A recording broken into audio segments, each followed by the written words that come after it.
Hey everyone, and welcome back to the Deep Dive. You know how much we love digging into thought-provoking ideas, and today is no exception. It is a good one. It is a really good one. Yeah. So we're diving into David Epstein's book, Range, Why Generalists Triumph in a Specialized World. Yeah. And get this, it challenges the whole idea that we need to specialize early to really succeed. It's a fascinating read. Really makes you rethink some things. It really does. Okay, so Epstein kicks off the book with this really compelling story about Tiger Woods, right? Like the ultimate example of early, intense specialization. Oh, yeah. I mean, Tiger was practically born with a golf club in his hands. I know, right? Epstein talks about how Tiger's dad had this super detailed plan for him, basically grooming him for golf from the time he was a toddler. Yeah, he was on the golf course, what, like 8 hours a day from the age of 4? It's like the 10,000-hour rule in action. Totally. All that focused, repetitive practice with expert guidance, it's like the classic recipe for becoming a prodigy. And Tiger's early dominance in golf seemed to prove that approach right. For sure. But then Epstein throws us a curveball. He does. He's like, hold on a second. Is the Tiger Woods model really the only path to success? Does it apply to everything? Yeah, and that's where Roger Federer comes in, right? Yeah. Total tennis legend. But his story is completely different from Tiger's. Totally different. Federer's parents actually encouraged him to try all sorts of sports growing up. Soccer, badminton, swimming, you name it. I read that somewhere too. Didn't really focus on tennis seriously until much later. Exactly. So right away, Epstein's showing us that maybe, just maybe, there's more than one way to reach the top. And Federer himself says that all that early athletic exploration actually helped him develop his agility and coordination. Which makes sense. Like all those different skills and movements probably translated to the tennis court. It's almost like building a broader foundation of athleticism actually gave him an edge. I like that, a broader foundation. So it got me thinking, how does all this play out beyond the world of sports? Well, Epstein takes us into some really interesting research from psychology, specifically the work of Gary Klein and Daniel Kahneman. They both studied experts, but their conclusions are pretty different. Right. Klein focused on fields like chess, firefighting, even poker. These are areas where, the rules are clear, patterns repeat, and you get immediate feedback. That's what they call a kind learning environment. You know what to expect. And he found that experts in those areas were amazing at pattern recognition. They could just see things that others missed. Yeah, their experience directly translated into expertise. But then you've got Kahneman, who studied experts in fields that are way more unpredictable, like predicting financial markets or political trends. That's more like trying to predict the weather. So much chaos. Exactly. Those are wicked learning environments. The rules are fuzzy, patterns don't repeat, and feedback is delayed or unreliable. And he found that in those wicked environments, even years of experience didn't always mean you were good at predicting what would happen next. Which is kind of mind-blowing when you think about it.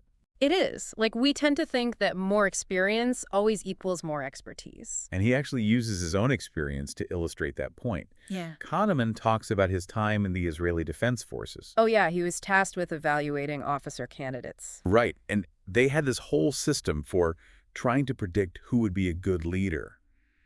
But their predictions were consistently off the mark. Even after years of doing it. It turns out they'd fallen into that trap of thinking that their experience automatically made them good predictors in a wicked environment. So basically, sometimes experience gives you false confidence. It can, especially in fields where there's so many variables at play. Okay, that's a lot to process. So if specialization isn't always the answer, what is? What did Epstein find?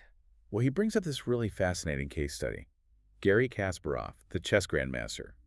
Remember when he lost to Deep Blue, the IBM computer, back in '97? Oh yeah, it was a huge deal, man versus machine, and the machine won. And what's really interesting is how Kasparov reacted.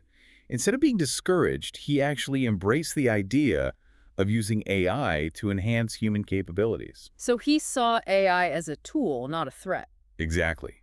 He helped develop a new form of chess called advanced chess, where humans actually partner with computers. So it's like combining the best of both worlds, human strategic thinking and AI's raw processing power. And you know it's wild. Kasparov said that in this new format, human creativity became even more important. It's like AI took over the kind aspects of chess, the calculation and pattern recognition, and that freed up humans to focus on the more strategic, wicked elements. Makes you wonder if AI could actually make us more creative in other fields too. Right. Like, what if AI could handle the more routine tasks and free us up to focus on the things that require uniquely human skills? That's a whole other deep dive right there. But getting back to Epstein, he brings up another really interesting concept, the Flynn effect. I think I've heard of that, but I'm a little fuzzy on the details. Well, it's basically the observation that IQ scores have been steadily rising across generations. So, are you saying we're getting smarter as a species? Kind of. The thinking is that it's because our world is becoming more complex and abstract, requiring us to think differently. Like, we're constantly bombarded with information and we have to process it all. Exactly.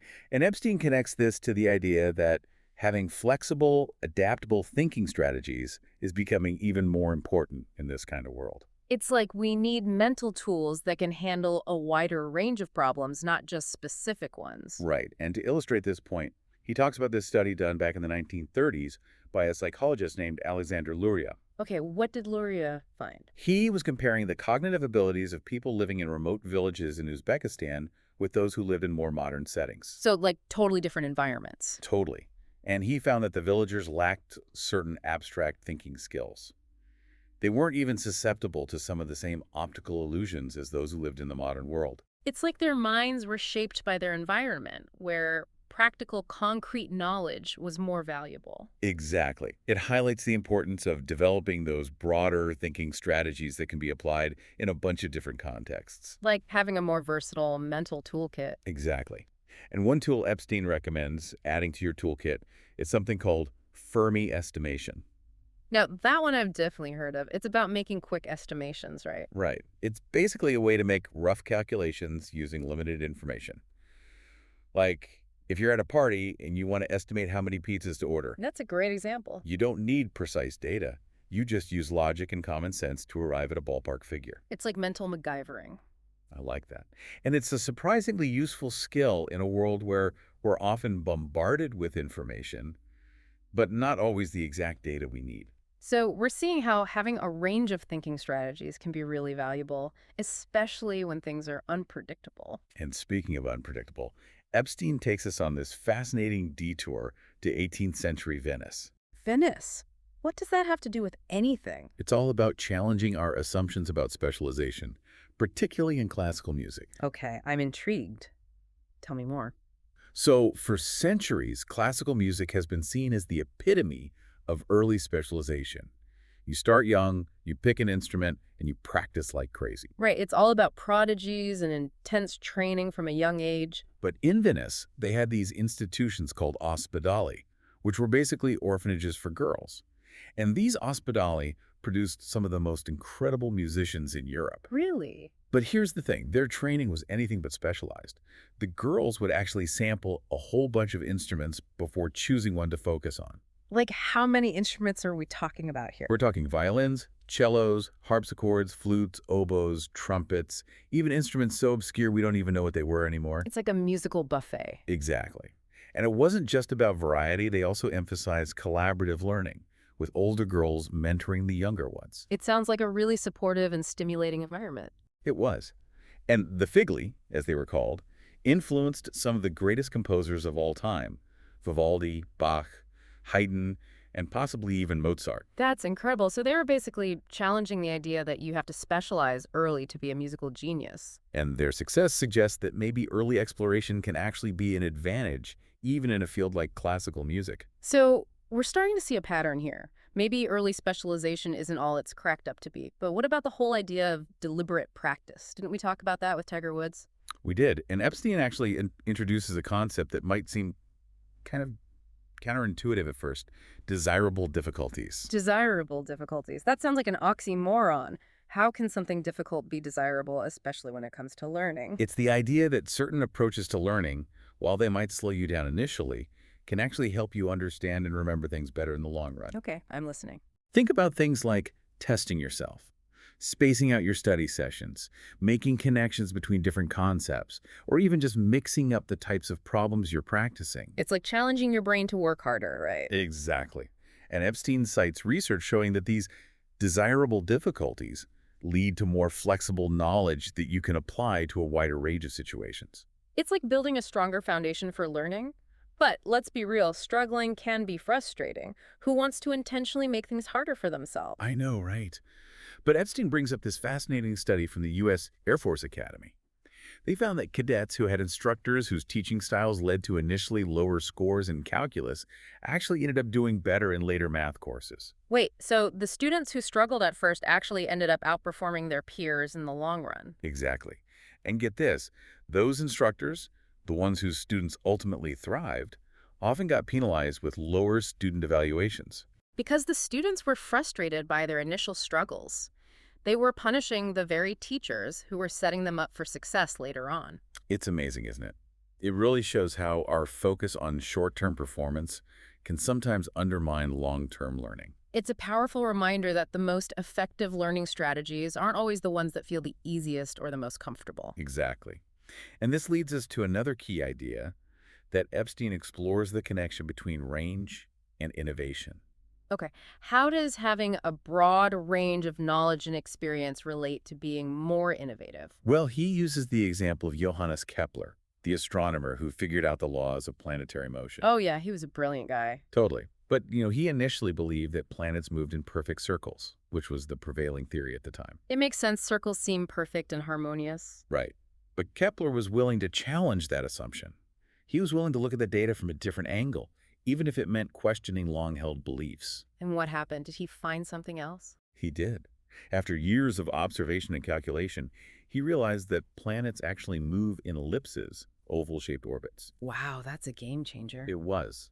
And it wouldn't have been possible without Kepler's willingness to think outside the box, to draw on knowledge from different fields, and to question the status quo. So it's like having a wider perspective actually helped him make this groundbreaking discovery. Exactly. And another great example Epstein gives is Charles Darwin, the father of evolutionary theory. He wasn't a specialist in any one field. He was what you might call a deliberate amateur. Really? I always thought of him as a super serious scientist. He was serious about his work, but he wasn't confined to a single discipline. He had this incredible network of scientists from all sorts of fields, geology, botany, zoology, and he was constantly asking them questions and learning from them. So he was gathering knowledge and inspiration from all these different sources. Exactly. And his notebooks are full of all these seemingly random ideas and observations all jumbled together. He even described it as ideas tumbling over each other in a seemingly chaotic fashion. But out of that chaos came the theory of evolution. It's incredible, right? It shows that sometimes the most brilliant insights come from embracing a bit of intellectual messiness and connecting ideas that others might see as unrelated.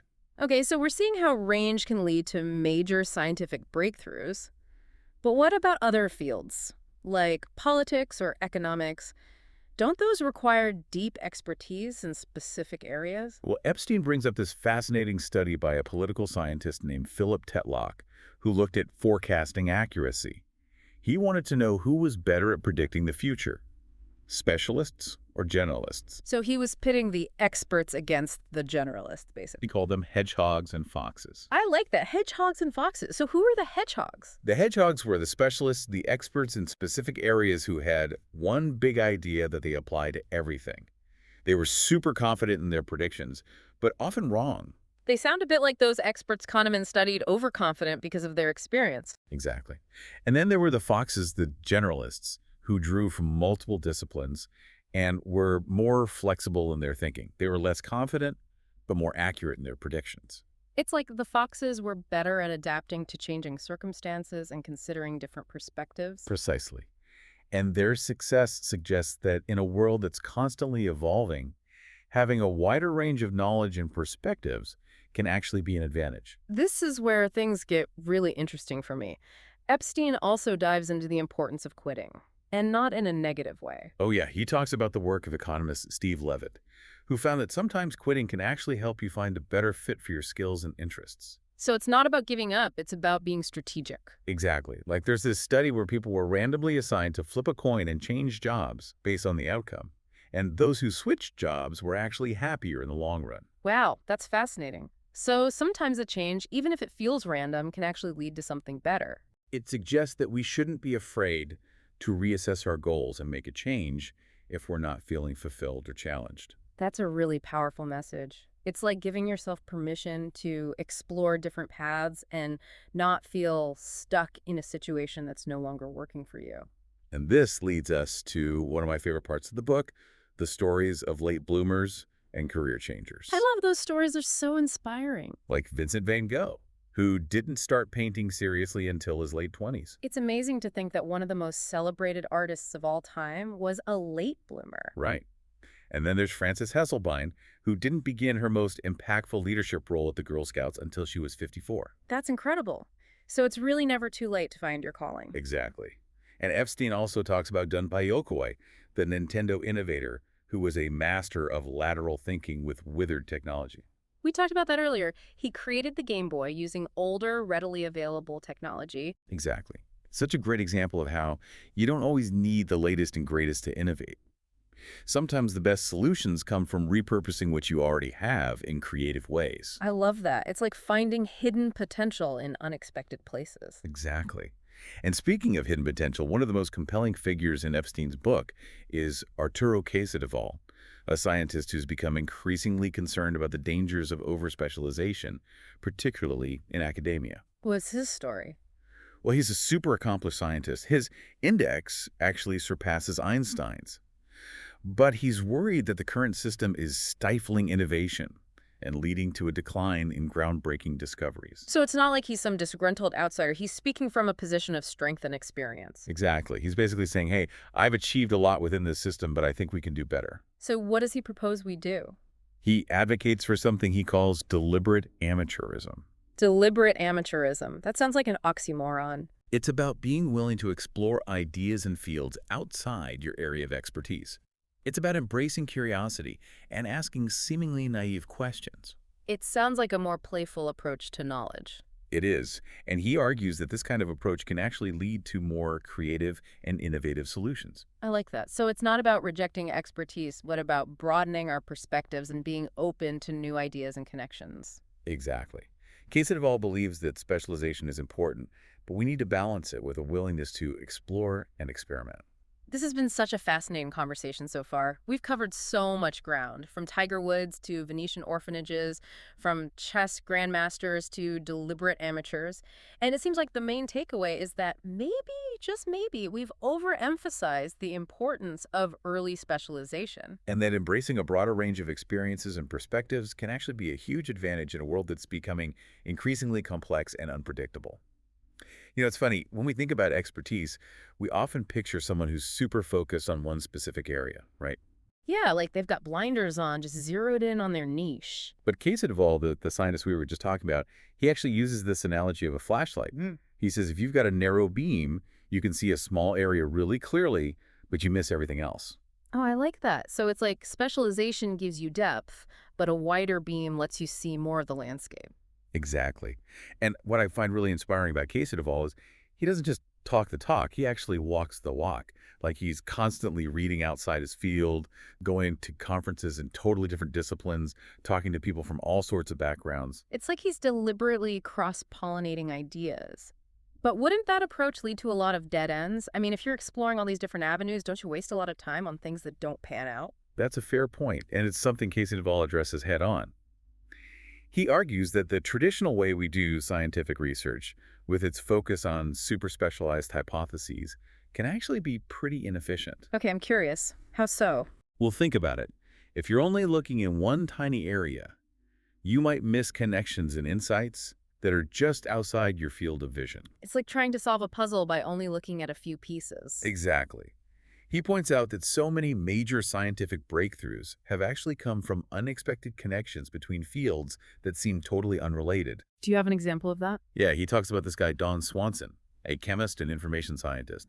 He came up with this way to find hidden connections between different areas of research. I've never heard of him. How did he do that? Well, he realized that there's all this knowledge out there, but it's kind of siloed in different journals and disciplines. So he created this method for finding links between these disparate bits of info, even if the researchers themselves weren't aware of them. It's like he was a scientific matchmaker. That's a great way to put it. Right. And his work led to some pretty amazing discoveries, like he found a connection between dietary fish oil and Raynaud's syndrome, which is a circulatory disorder. Wow, fish oil and Raynaud's. That seems so random. Exactly. And that's the whole point. Swanson was able to see that connection because he was looking at the bigger picture, connecting dots that most specialists wouldn't even consider. That makes me think about all the potential breakthroughs we might be missing just because we're so focused on our own narrow areas of expertise. It really highlights the limitations of staying in our own little silos. Okay, so we've seen how range can be beneficial for scientists and researchers. But what about for everyone else? How can we apply this to our everyday lives and careers? Well, Epstein argues that the value of range goes way beyond academia. In a world that's as complex and unpredictable as ours, having a broad range of skills and experiences is more important than ever. I've always liked that saying, don't put all your eggs in one basket. It's so true, especially in today's job market, where specialized skills can become obsolete pretty quickly. Yeah, it's like everything's changing so fast, you gotta be able to adapt. Exactly. But the ability to learn new things, to connect the dots, and to adapt to new situations, that's something that will always be valuable.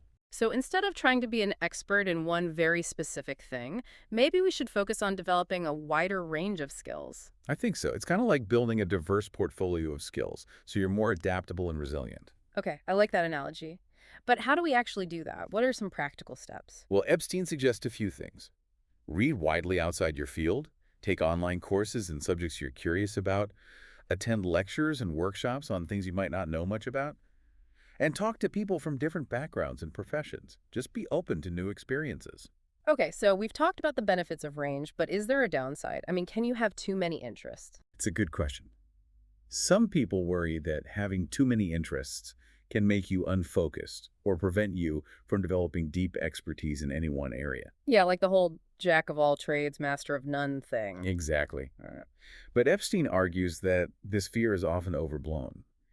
He points out that lots of successful and innovative people throughout history were polymaths, people who were really good at lots of different things. He mentions people like Leonardo da Vinci, Benjamin Franklin, Marie Curie. Those are some pretty impressive examples. I know, right? And they were all able to connect the dots between different areas of knowledge and bring a unique perspective to their work. So it's not about being a master of everything, it's about seeing the connections between things. Exactly. And Epstein says the key to avoiding the jack-of-all-trades trap is to develop a deep understanding of the underlying principles that connect different fields. So it's not just about having superficial knowledge in a bunch of different areas, it's about finding the common threads that tie them together. That's a great way to put it. It's about developing the mental flexibility to apply those principles in different situations. This has been such a great conversation. We've explored so many fascinating ideas about the power of range, from early exploration to quitting strategically, from deliberate amateurism to the inspiring stories of late bloomers. What's your take on the whole specialization versus generalization thing? How do you think about balancing depth and breadth of knowledge? I think it's about being really intentional about how you approach learning and development. It's not about choosing one path over the other, but rather recognizing that both specialization and range have value in different situations. So it's about figuring out what works best for you based on your strengths, your goals, and the demands of your field. Exactly. And being willing to experiment and adjust your approach as you go along. There's no one right way to do things. It's about finding what works for you. Precisely. And always remembering that learning is a lifelong journey. This has been such an insightful conversation. Thank you for sharing your knowledge and perspective with us. My pleasure. I always enjoy these deep